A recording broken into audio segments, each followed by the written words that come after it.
ថ្ងៃនេះយើងមាន derivative មួយទៀតគឺ y ស្មើហ្នឹងអញ្ចឹងយើងមាន y ស្មើឲ្យ sin នេះ 3x ការ៉េដក 2x អញ្ចឹងនៅពេលនេះយើងត្រូវប្រើរូបមន្តមួយគឺរូបមន្ត y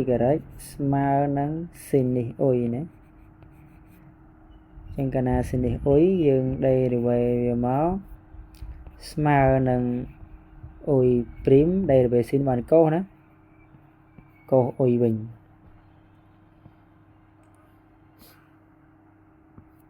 ចឹងនេះជារូបមន្តដែលយើងនឹងត្រូវប្រើក្នុងលំហាត់មួយនេះតបមកពេលយើងបាន y យើងស្មើអីដែរគឺនេះជាអុយខ្ញុំតាំងអាហ្នឹងជាអុយមកនេះអាហ្នឹងជាអុយអាហ្នឹងគឺអុយចឹងអាហ្នឹងអុយមានន័យថា derivative យើងស្មើអុយព្រីមចឹងអុយព្រីមគឺខ្ញុំយក3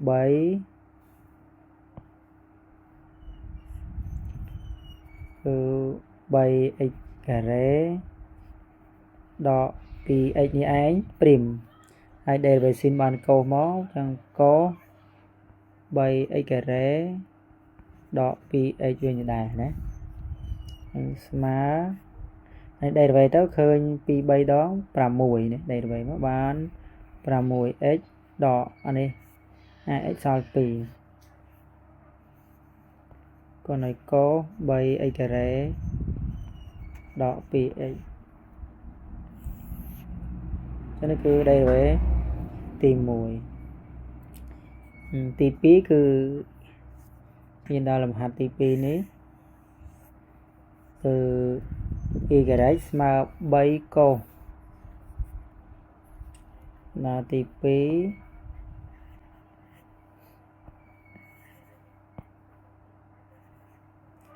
2y ស្មើ3កូសប៉ុន្មានចេះ 5x ដក3លើកជាការ៉េ 5x ដក3លើកជាការ៉េអញ្ចឹងអានេះយើងក៏ប្រើរូបមន្ត y ស្មើឲ្យកូសអុយដែរណាអញ្ចឹងកូសអុយកាលណាខ្ញុំ derivative បានដកវិញណាអុយព្រីម sin អុយអញ្ចឹងនេះជារូបមន្តដែលយើងនឹងត្រូវប្រើសម្រាប់គណនាលំហាត់មួយនេះអញ្ចឹងយើងត្រូវដឹងថាណាជាអុយ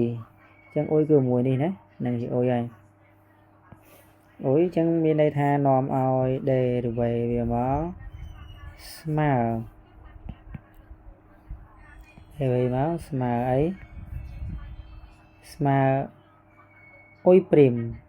មានន័យថាយើងយកអាណាយើងយក 5x ដក3លើកជាការ៉េនឹងឯងដាក់ថាព្រីមហើយនេះសញ្ញាដកណាយើងបានដកឡើងដាក់ដកខាងណាទេដកនៅសញ្ញាក្រៅទៅ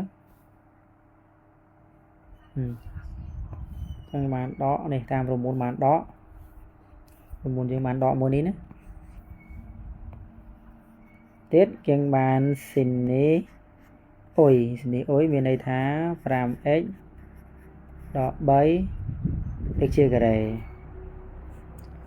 បន្ទាប់មកយើងយកអា 5x ការ៉េនេះមកព្រីមមកនេះយើងរហ្នឹងមកព្រីមមកគឺយើងប្រើរូបមន្ត y ស្មើអុយស្វ័យគុណ n វិញម្ដងណាអុយស្វ័យគុណ n ចឹងគេ derivative មកបាន n អុយព្រីមអុយស្វ័យគុណ n ដក1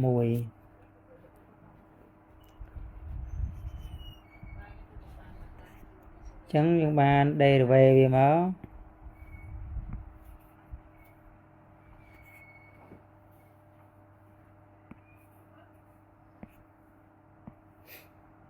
ស្មើស្មើអីគឺដកអនុដែលចឹង2ខ្ញុំទម្លាក់បាន 5x ដក3នេះឯងព្រីមវិញណាកតាឲ្យ 5x ដក3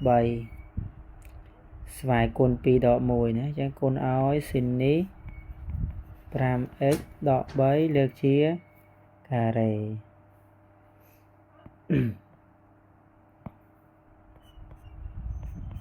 ចឹងនេះខ្ញុំដេរបន្តទៀតមកវាបានដក2នេះដេរទៅទៅបាន5កតាឲ្យ 5x ដក3ស៊ីននេះ 5x ដក3លើកជាការ៉េខ្ញុំគុណ5បញ្ចូលមកបានដក10 5x ដក3ស៊ីននេះ 5x ដក3លើកជាការ៉េណា